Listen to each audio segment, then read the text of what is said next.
우리 기독교의 신앙이라고 하는 것은요, 결코 형이상학적인 그런 신앙이 결코 아닙니다. 형이상학적이다, 형이예학적이다라고 하는 것을 구분하는 사실은 헬라의 철학과는 다르게 아시다시피 우리는 부활의 생명과 또한 부활의 몸을 입고 또 우리가 영원토록 주님과 함께 거할 우리 이원론적인 것이 아니라 일원론적인 신앙을 가지고 살아간다라고 하는 것을 우리는 너무나 잘 알고 있습니다. 그래서 우리가 이게 물질이라고 하는 것을 결코 우리 기독교 신앙에서는 그것이 차원적으로도 낮은 것이다, 또 그것이 좋은 것이 아니다라고 이렇게 평가하지 않습니다. 이 물질을 사용해서 또 하나님의 나라를 우리가 나타낼 수가 있고요. 또 우리 몸을 가진 사람들이기 때문에 이 물질이 꼭 필요하다고 하는 것을 또한 우리가 알 뿐만이 아니라 성경은 계속해서 말씀을 하고 계십니다. 중요한 것은 뭐냐면 이 물질을 가지고 어떻게 사용할 것인가 하는 것입니다. 그래서 이 물질을 잘 사용하지 못했을 때에 하나님께서 선지자들을 통해서 구약시대 때는 그 지도자들과 또 부용한 자들에 대해서 또 경고하시고 또 징계 말씀을 하신 적이 많습니다. 이 구약의 가르침을 보게 되면은 이 물질과 유대인들의 그 신앙에 밀접한 관계가 있다 하는 것을 우리는 너무나 잘 알 수가 있습니다.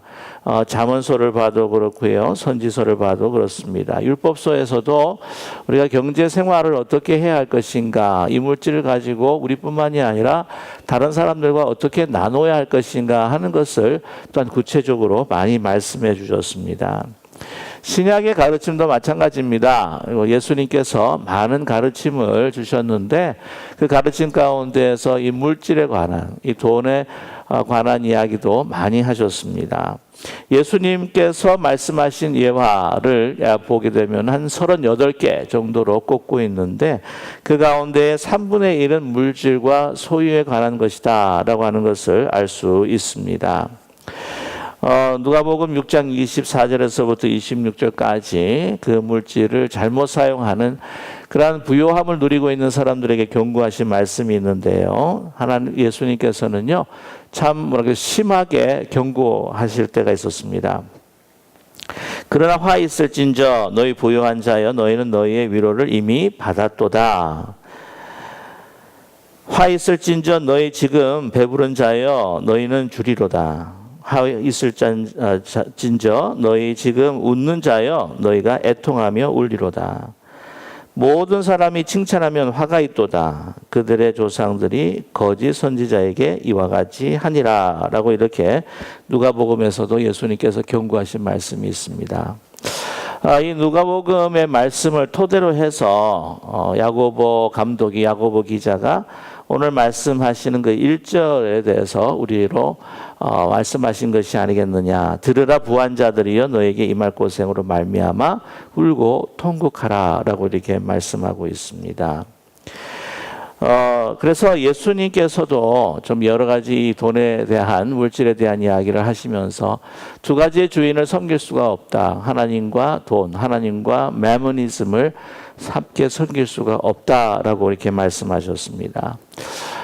고대 사대뿐만 아니라 예수님 당시에도 이 돈이라고 하는 것이 참 얼마나 중요한 것인가, 또한 그 돈을 마음의 신으로 삼았던 많은 사람들이 있었습니다. 요즘은 아마 더한 것 같아요. 요즘에 그 모든 일에 있어서 경제적으로 따질 때가 너무나 많습니다. 한 나라의 대통령, 한 나라의 지도자를 세울 때에도 과연 그 지도자가, 대통령이 경제적인 부흥을 일으킬 수가 있느냐 없느냐에 대한 또 관심을 우리는 많이 갖게 됩니다. 그래서 요즘 세상은 하나님과 호영호제 할 수 있는 것은 바로 돈이다라고 그렇게 이야기하지 않습니까? 그래서 예수님께서 또 말씀하시기를 이 부자 청년이 주님 앞에 왔을 때 모든 것들을 다 가난한 자에게 팔고 나를 따르라 라고 했을 때 슬픈 기색을 띠고 돌아갔다고 합니다. 그래서 제자들에게 그런 말씀을 하시죠. 낙타가 바늘귀로 들어가는 것보다 부한 자가 천국에 들어가는 것이 더 힘들다라고 이렇게 말씀하고 있습니다. 그렇다고 한다면 이 부한 자, 부하다고 하는 사람들이 먼저 누구인가 하는 것을 살펴봐야 되겠지만은 이 부한 것, 부자라고 하는 것, 부요하다고 하는 것이 그럼 과연 죄라고 이야기할 수가 있는가? 결코 그렇지는 않다고 하는 것이죠. 성경상에서도 부요하고 또한 사회적으로 권력과 권세를 가지고 있는 사람도 다 그 사람들이 멸망할 죄인들이라 그렇게 우리에게 말씀하고 있지는 않습니다. 이방인이었던 고넬료 같은 사람은 지위도 있었고 지위에 따르는 부유함도 있었지만은 그러나 하나님께서 그를 긍휼히 여기시고 또한 하나님을 경외하고 또 피지배였지만은 그러나 많은 사람들을 또한 사랑에 경건한 사람이었다고 하는 것을 또한 우리는 알 수가 있습니다. 여기서 이야기하는 그 부한 자가 누구인가? 자기 자신이 부하다라고 이렇게 생각하시는 분들은 아마 없을 것 같아요. 네. 아무리 많은 돈을 가지고 있다고 할지라도 더 많이 가지고 싶은 인간의 욕심이기도 하고 또 보면은 정말 이 세계에 보게 되면은 부한 사람을 보게 되면 우리는 이렇게 비교할 때가 아닌 것 같다 하는 생각을 갖게 됩니다. 오늘 이 부한 자들이 과연 누구인가? 그것을 먼저 우리가 알아봐야 할 필요가 있다고 하는 것이죠. 이 부한 자는 아마 우리 지난 주일날 우리가 함께 나누었던 그 사람들을 두고 야고보 기자가 말씀하고 있는 것이 아닌가. 여러분 기억나십니까? 우리 지난 우리 토요일날 말씀을 나누었던 것처럼 너희가 이 어떤 도시에 가서 1년을 머물면서 거기에서 장사해서 내가 이익을 남기리라 하고 이 계획하는 사업 계획서를 쓰고 유통업과 또한 무역업에 종사하는 그런 그 사람들이 있다라고 하는 것을 우리에게 말씀을 해주셨는데 그걸 의지하지 말고 누구를 항상 의지하라고요? 하나님을 의지하고 하나님께서 모든 것들을 인도하시니까 하나님을 바라보면서 신앙생활을 해야 될 거지 않겠느냐. 아마 그 사람들을 주로 생각했던 것 같습니다.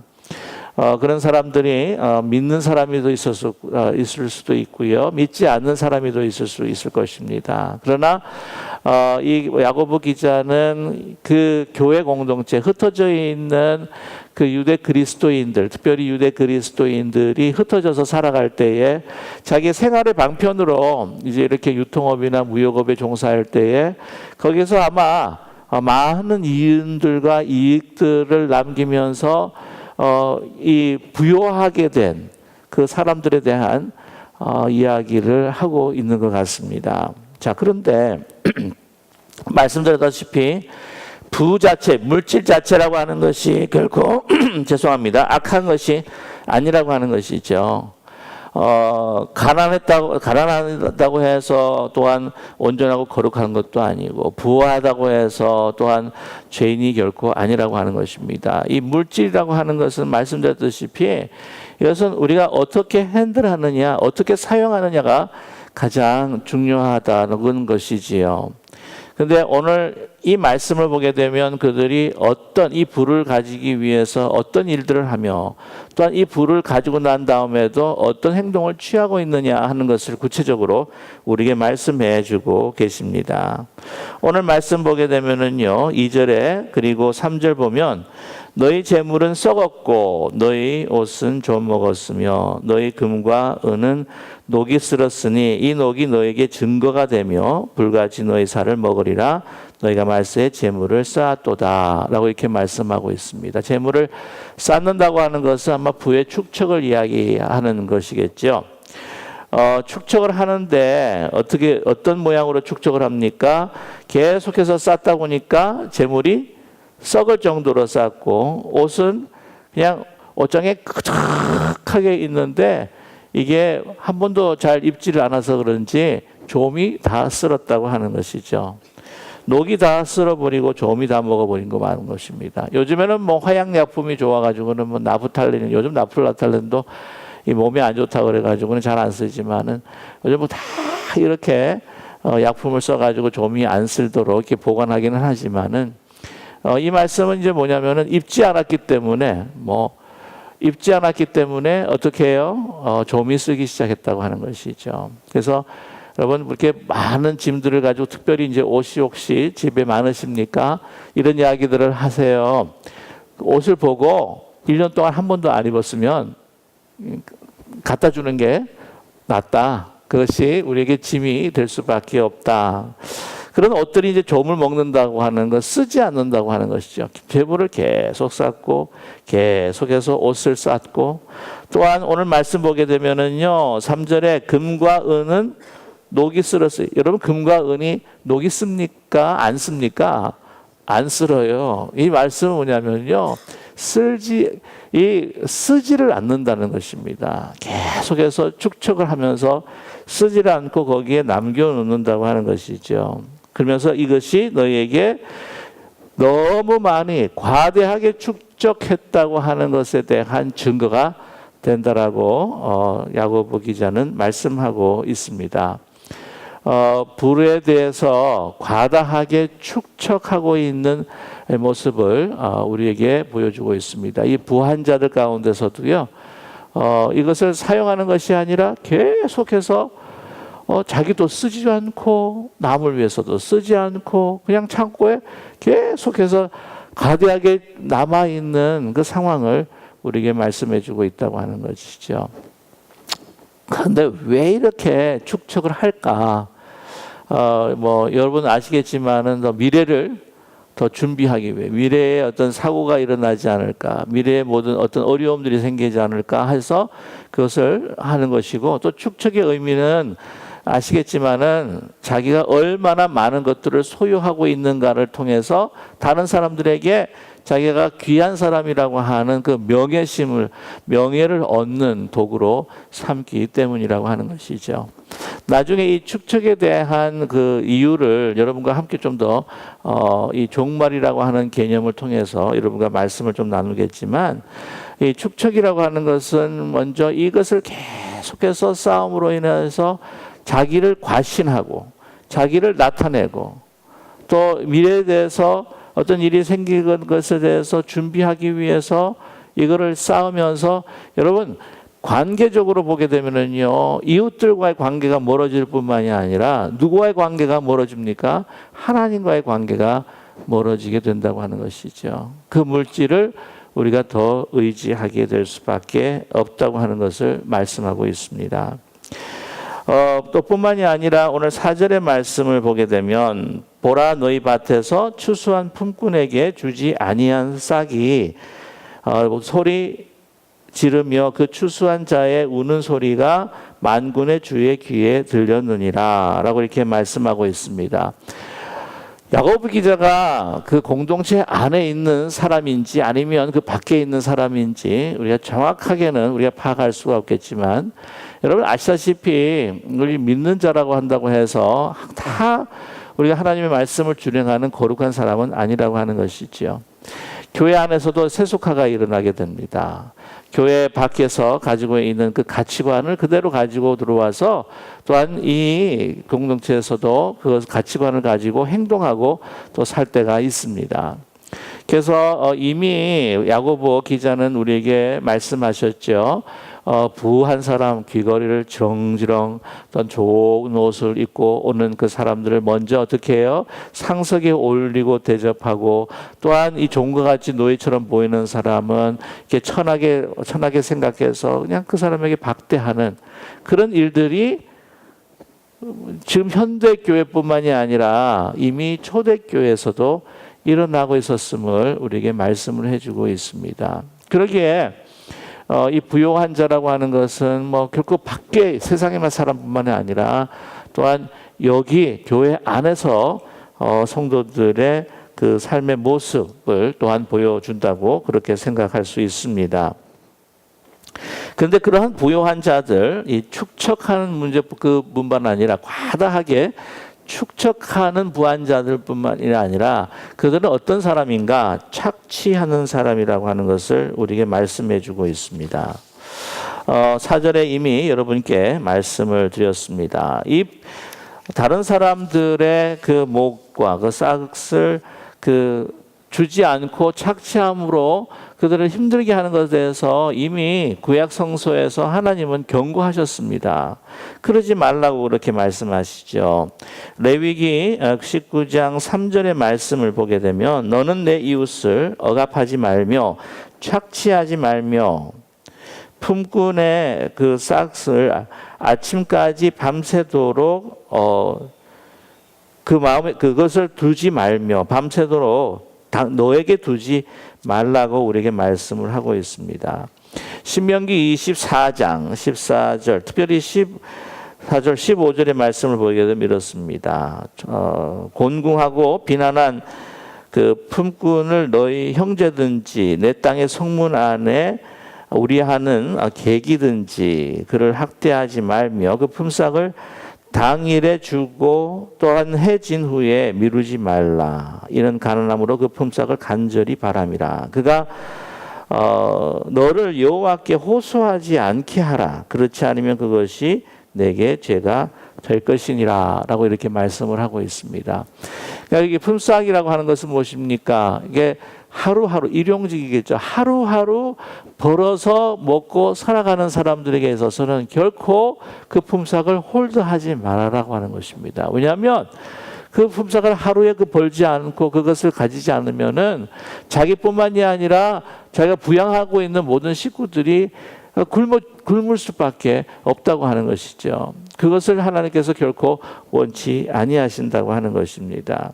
하나님 앞에 제물을 드리고 하나님 앞에 영광을 돌리는 그 제사의 그 모습에서 많은 것들을 드리는 것도 중요하겠지만 그러나 오늘 분명히 말씀하는 것은 내 이웃에 객이 되고 빈곤하고 어려운 그 품삯을 받는 하루 벌어서 하루 먹는 사람들에게는 결코 그 품삯을 내게 두지 말라고 하는 것이죠. 꼭 그날 줘야 한다고 하는 것을 우리에게 말씀해 주고 있습니다.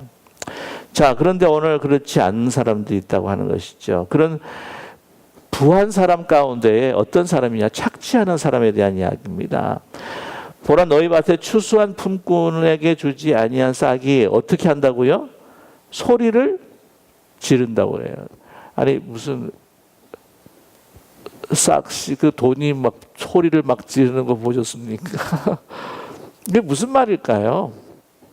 두 가지의 의미가 있을 것입니다. 왜냐면은 한 가지는요, 그들이 막 품삯을 달라라고 이렇게 아우성치고 소리 지르지 못하도록 이 입을 아마 막아버리기 때문에 호소하고 말할 수 있는 그런 기회를 이 품꾼들이 가지지 못한 것이 아니겠느냐라고 하는 생각을 갖게 되고요. 또 두 번째가 뭐냐면은 이 품삯이 바로 그들의 생명과 같은 것이다. 그들의 생명과 같은 것이다.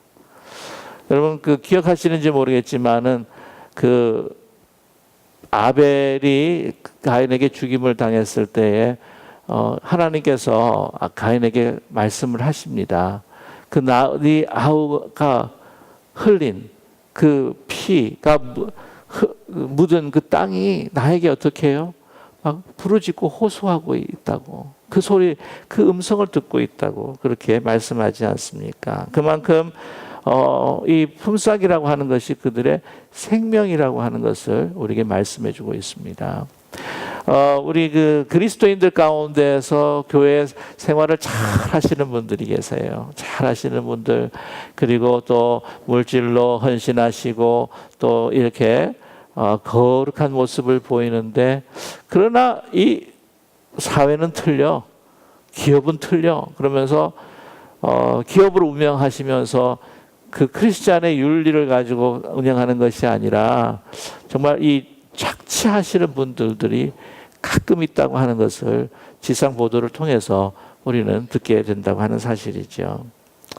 우리 신앙생활이라고 하는 것은 이 물질, 특별히 이 물질에 대해서 우리가 이웃들과 함께 우리가 살아가면서 어떻게 핸들해 나가며 그것을 사용할 것인가 하는 것이 중요하다는 것을 우리에게 분명히 말씀해 주고 있습니다. 그때 당시 보면 오늘 4절 말씀에 보게 되면은 추수한 자의 우는 소리가 만군의 주의 귀에 들렸다라고 이렇게 말씀을 하고 있는데요. 그 당시에는 농업이 흥황했습니다. 그래서 많은 일꾼들, 그 경제 자체가 사실은 농업이라고 이야기할 수가 있어요. 그런데 예수님 당시 야고보 기자가 그거를 쓴 당시에 있어서 그 시스템 자체가 사실 굉장히 특별히 소작농들에게는 참 어려운 그런 경제 구조였습니다. 왜냐하면 지주가 있고 그 다음에 소작농이 있지 않겠습니까? 그리고 소작농이 또 함께 같이 일하는 또한 품꾼들이 아마 있을 거예요. 근데 그 소작농 텍스 아시죠? 세금. 그 정부에 내야 되는 그 모든 세금들은 지주가 감당하는 게 아니고 누가 다 감당을 해요? 이 소작농이 다 감당하게 되어 있었습니다. 그러니까 힘든 거예요. 이 무거운 세금도 있었지만 그 지주들의 횡포들이 굉장히 심했다고 하는 것을 그 고대 문서나 또한 다른 이 아키올로지의 문서를 보게 되면 알 수가 있습니다. 그 요즘 같은 경우에는 뭐 세입자와 건물주 뭐 이런 관계도 아마 생각할 수도 있겠죠. 여기 한국에서 유행하는 이야기가 있어요. 조물주 위에 뭐라고요? 건물주라고 그렇게 이야기합니다. 모르셨군요, 아직. 예. 조물주 위에 건물주. 예. 근데 당시에 소작농 위에 조물주 위에 지주라고 그렇게 생각했던 사람들이 많았다고 하는 사실 그거죠. 그래서 힘들고 어려운 상황이었습니다. 그래서 착취를 하면서 이제 부요함으로 인해서 자기의 자산을 얻게 되고 자산을 통해서 또한 많은 사람들이 또 일하게 되고 또한 그들을 착취해가면서 그 부를 축적해 나가는 그러한 부요한 사람들에 대해서 경고하고 있는데 말이죠.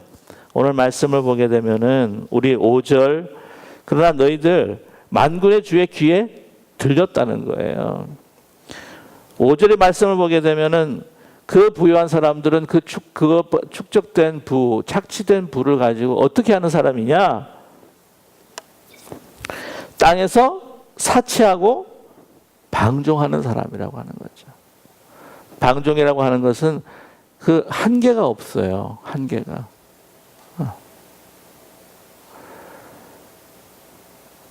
이 씀씀이에 있어서 보면 남을 생각하지도 않고요. 그냥 자기가 뭐 하고 싶은 대로 소비하고 자신을 나타내고 너무 사치하다 보니까 다른 사람들이 하루하루 힘들게 살아가는 사람들이 너무 박탈감으로 인하여서 정말 삶의 허탄함을 느낄 정도로 그런 그 모습들을 하고 있는데 여러분 5절에 그 사치하고 허영기 부리고 방종하는 그 삶의 끝은 어디에 있느냐? 그것은 과연 무엇이냐? 오늘 말씀 보면요, 참 좀 무시무시합니다. 살육의 날에 너의 마음을 어떻게 했다고요? 살찌게 하였느니라. 보통 그 농가에서 돼지를 키울 때 애완용으로 키우지는 않잖아요. 사료를 갖다 많이 먹입니다 이것저것. 그래서 띵띵하게 살을 찌게 해요. 왜 그럴까요? 잡아 먹어야 되니까. 이 부유한 사람들은 아마 이렇게 너무 많이 먹고 너무 많이 이렇게 취해서 아마 좀 진짜 많이 네. 비대해진 것 같아요, 보면요. 그 당시에 그 부를 자랑하는 것 중에 하나가 뭐냐면은요, 그 부를 가지고 자기 주위에 있는 그런 비슷한 종류, 자기 그 부유한 사람들을 불러가지고 돌아가면서 매일 잔치를 벌였다고 그래요. 그래가지고는 뭐 산의 진미로 뭐 같이 취하고 먹고 마시고 그러는데 아시다시피 로마, 이 경우를 봐도 로마의 그 부유한 사람들은 그 매일 그 잔치를 벌이면서 먹고 난 다음에 또 어떻게 했다 그러죠? 그냥 토하고 또 다시 먹고 그렇다고 그렇게 했다고 하지 않습니까? 그런데 너희가 지금 축적하고 착취하고 하는 모든 그 행위들은 너희 스스로 어떻게 해요? 도륙당하기 위해서, 심판받고 도륙당하기 위해서 네 살을 살찌우는 그런 먹잇감이나 마찬가지로 너희들을 지금 만들어가고 있다라고 하는 것을 경고하고 있습니다. 참 두려운 이야기죠. 이 부라고 하는 것은 여러분 우리가 분명히 기억해야 될 것은 이게 내 것이 아니라 누구의 것입니까? 하나님의 것이라고 하는 분명한 사고가 우리에게 필요하다고 하는 것입니다. 우리에게 맡기신 거예요. 하나님께서 저와 여러분의 부 자체가 나쁜 것이 아니지 않습니까? 그런데 어떻게 그것을 생각하고 우리가 어떻게 사용하냐가 중요한 것인데 이것을 하나님께서 우리에게 맡겨주신 은사예요. 그런데 그것을 버는 과정에서도 우리가 정직하게도 버려야 되겠지만 우리가 그것을 쓰는 것을 사용하는 데 있어서도 어떡합니까? 하나님의 뜻 가운데에서 내 이웃들을 위해서 하나님의 영광을 위해서 사용하도록 우리에게 맡겨준 것이 바로 이 물질이라고 하는 것입니다. 그러기에 하나님의 뜻에 맞춰서 사는 것이 아니라 완전히 자기 중심의 어떤 욕심과 탐욕과 허영과 명예욕을 위해서 그것을 축적하고 착취하고 있는 그 부유한 자들에게 향한 하나님의 경고의 말씀이라고 하는 것이죠.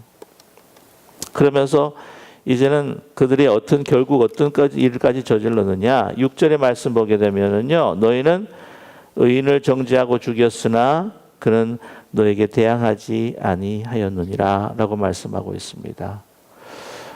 대항할 수 있는 사실 힘은 없었던 것 같아요. 왜냐하면 돈이 있으면 보면 그 있는 자들이 그 부요함을 더 지키기 위해서 누구랑 결탁하냐면 권력과 결탁하게 된다고 하는 것이죠. 본인이 가지고 있는 기득권을 더 안전하게 만들고 더 많은 것을 소유하기 위해서 기득권, 특별히 권력과 로마 정부와 그 당시에 손을 잡았을 것입니다. 그리고 아시겠지만 그 로마의 지위나 로마의 시민권도 뭐로 살 수 있었어요? 돈으로 살 수 있었기 때문이죠. 결국에 여러분 예수님도 어떻게 됩니까? 유대인들이 죽인 것이 아니고 유대 종교 지도자들과 권세가들이 죽인 것이죠. 그들의 권력과 가지고 있는 그 엄청나게 부유한 사람들이었어요. 성전 하나 움직여가면서 중심으로 그 경제 활동을 하는 데 있어서 얼마나 많은 부가 그들에게 들어왔는지 모릅니다.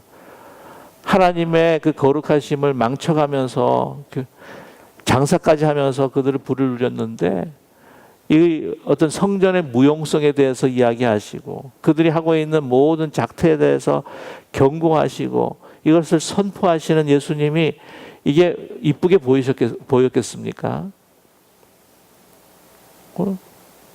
그러니까 십자가에 역사적으로 보게 되면 그 역사적인 이유가 그렇게 될 수밖에 없었다고 하는 것을 우리는 알게 됩니다.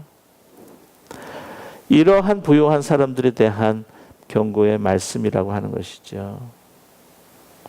근데 오늘 7절과 8절과 9절 이 말씀을 보게 되면 이제 종말에 관한 이야기인데요. 이 종말에 관한 이야기를 우리 다음 주 토요일 날도 우리가 함께 나누게 될 것입니다. 종말이 가깝기 때문에 여러분 참고 인내하고 기다리라. 그러니까 모든 것들에 대해서 너의 손으로 그것을 하려고 하지 말아라. 아시겠지만 그 기득권을 계속해서 키핑하고 또 소유하고 그것을 유지해 가려고 하는 썩어진 유대 종교 지도자들에 대한 그 사람들에 대한 그리고 로마 정부에 대한 반란이 계속해서 예루살렘 땅에서도 일어나지 않았습니까? 그 가운데 열심당원이라고 하는 사람들, 그 사람들은요 로마 정부와 결탁한 이런 착취하고 자기 부여를 갖다가 모두한 사람들을요 암살하고 죽이기까지도 했다고 하는 것이죠. 그건 좋은 방법이 아니다라고 하는 것도 우리에게 은연중에 오늘 말씀이 우리에게 주고 있습니다. 자, 그런데 종말에 대한 이야기를 하고 계세요. 이제 분명히 이 종말이 온다. 그리고 그것이 가깝다고 하는 말씀을 우리 9절의 말씀을 우리에게 말씀해 주고 있는데요.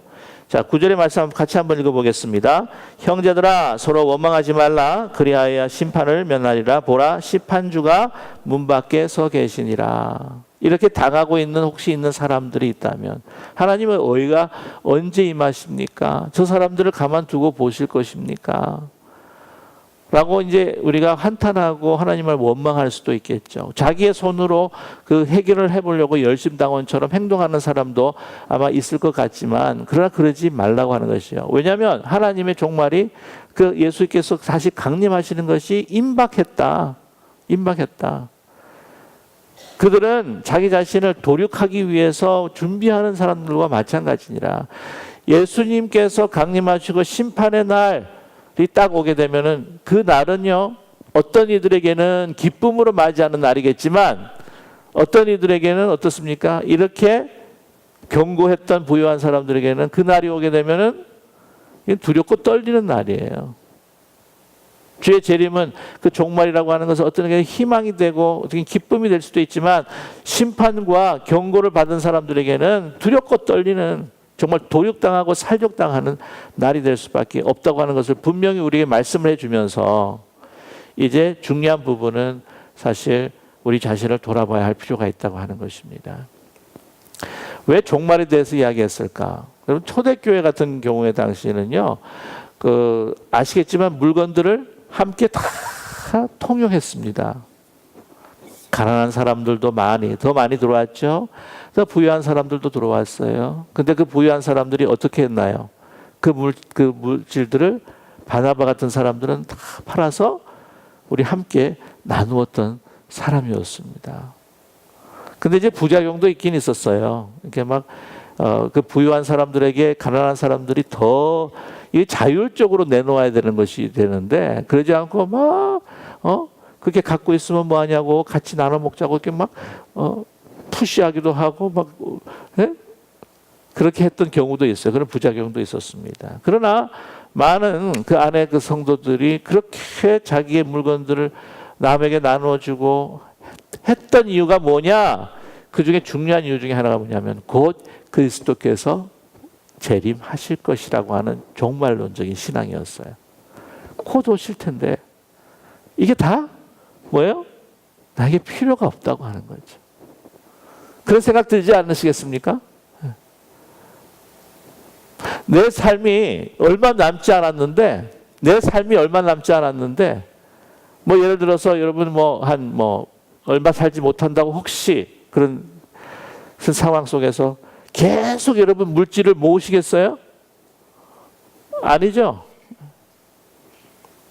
요즘에 어르신들이 이제는 큰 집에서 사시다가 애들 다 나가고 이제는 여행도 좀 다니셔야 되고 하니까 이제 좁은 집에 들어가야 되는데 물건을 사시는 분이 없어요. 목사님, 요즘은요 인생이요 정리하는 인생입니다. 뭐 그러셔요 저한테. 다 나눠주고 다 이게 큰 것들은 없애버리고 하는 그런 인생이라고.